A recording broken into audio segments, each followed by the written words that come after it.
এই বন্ধুরা আসলে একটা প্রিপোজিশন শিখি। সো এখানে আমরা একটা ওয়ার্ড নিয়েছি, ওয়ার্ডের নাম হচ্ছে, ওয়ার্ডটা হচ্ছে অ্যাবাইড।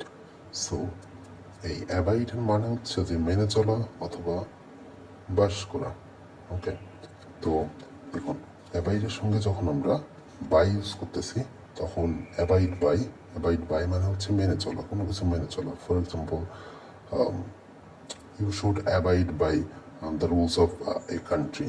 সো এখানে অ্যাবাইড বাই দ্বারা বোঝাচ্ছে যে you should obey the rules of a country. Okay, so এখানে অ্যাবাইড বাই অবের জায়গায় ইউজ করা যেতে পারে। আবার দেখুন, যদি আপনি কারোর সঙ্গে বসবাস করেন, এটা দিয়ে আপনি এটা এভাবে বলতে পারেন abide with.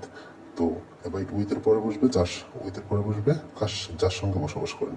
For example, I abide with my friend in Dhaka.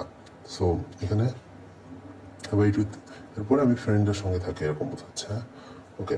আর তারপর দেখুন অ্যাবাইড ইন মানে হচ্ছে যে আপনি কোথায় থাকেন, মানে কোথাও এক জায়গায় থাকেন এরকম আর কি।